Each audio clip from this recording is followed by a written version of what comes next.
single dwelling. The Perrone family of Northwest Rhode Island desperately needed a house in the winter of 1970. The Perrones, Roger and Carolyn, and their 5 daughters, all fit comfortably into a 10-bedroom farmhouse Roger found in the Burrillville village of Harrisville. Carolyn insisted on waiting until the first week of January 1971 to move the family so that they could begin the new year in a new house, and she was adamant that the move not take place over the holidays. There was a time when the Perrones' new home seemed so idyllic that they might have had a hard time imagining their eldest daughter, Andrea, being asked, how soon after moving in did the paranormal activity start? The simplicity of her response, about 5 minutes, would be chilling. Origin stories from the original haunted mansion. The Perrones' big moving day coincided with a fierce snowstorm, so the day was marked by flying snowflakes and a constant scuffle of boxes.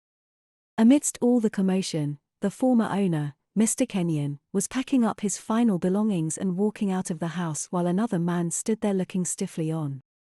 Andrea, who was sent to deliver a package to her mother in the kitchen, noticed a man standing behind Mr. Kenyon and inquired as to his identity.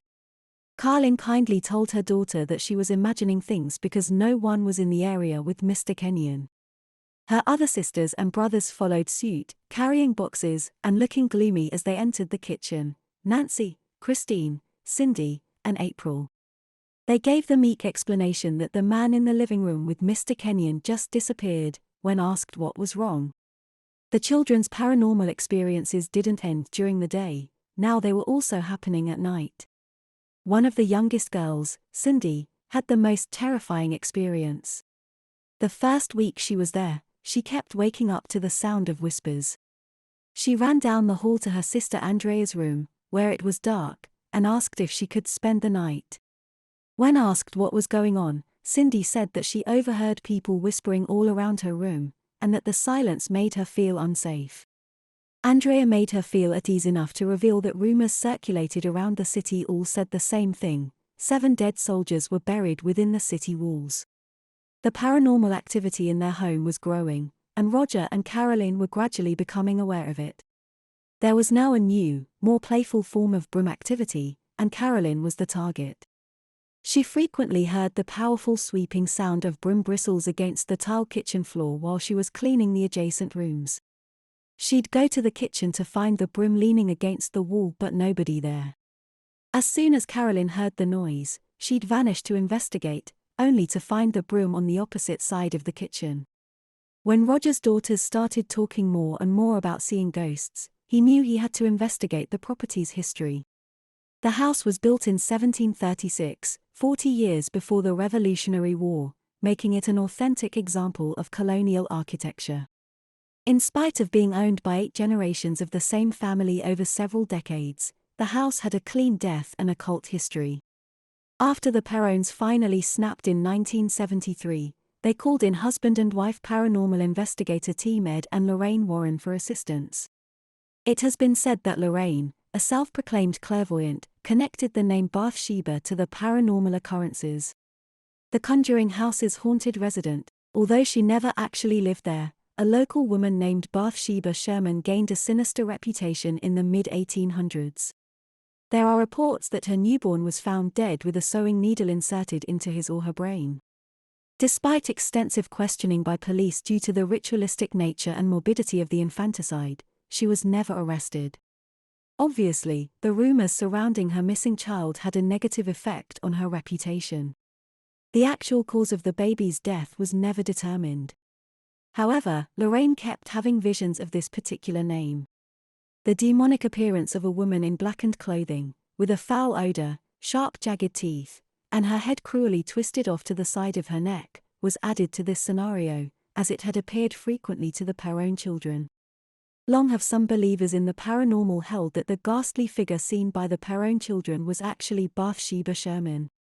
However, Bathsheba was never formally associated with the landmark Arnold Farm, as it was formerly known.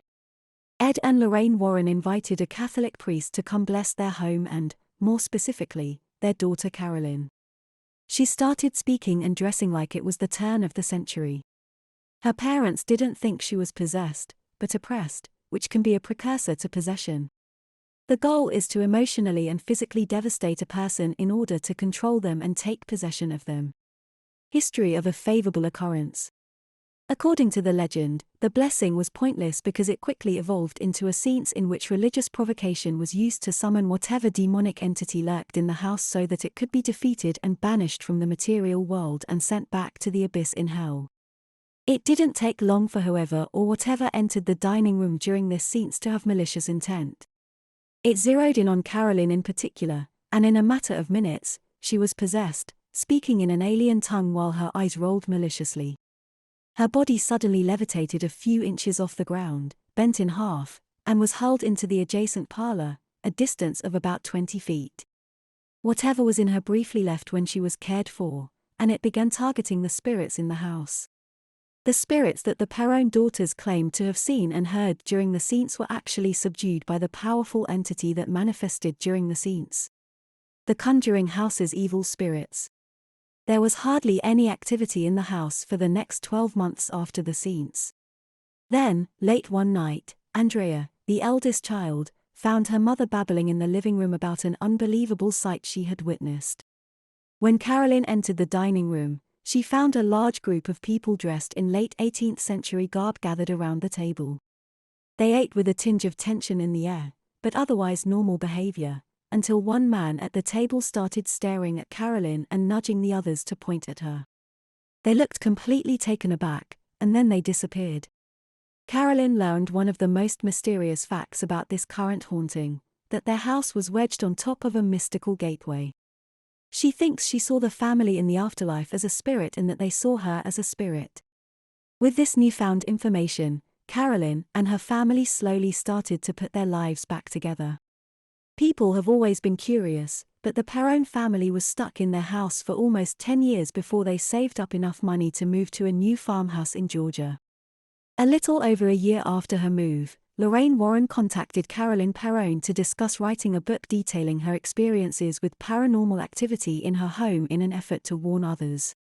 Carolyn disputed Lorraine's claims and insisted that she and her family had moved on and were beginning again, but she promised to discuss the matter with her husband and asked that Lorraine call her back the next day. After that, Carolyn went to do the family's laundry, where she was promptly struck in the back by the laundry room door, which had become suddenly unhinged. She was found to have a dislocated shoulder in addition to a concussion. After promising to call Carolyn the following day, Lorraine was disappointed to learn that the Perrons had decided against sharing their story. Carolyn worried that thinking back on their terrifying ordeal on the farm would resurrect the evil spirits they had fought so hard to banish. In 2007, Andrea, the eldest daughter, felt that the world as a whole was sophisticated enough to deal with accounts of supernatural occurrences. She based a trilogy on her childhood on events that occurred at home, with her mother's help on occasion. As the daughters matured and found their own paths in life, Roger and Carolyn divorced and moved to separate states.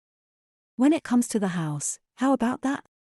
Its ownership has changed several times over the years, most recently to a local couple who invited Zach Bagans, star of Ghost Adventures, to spend the summer there.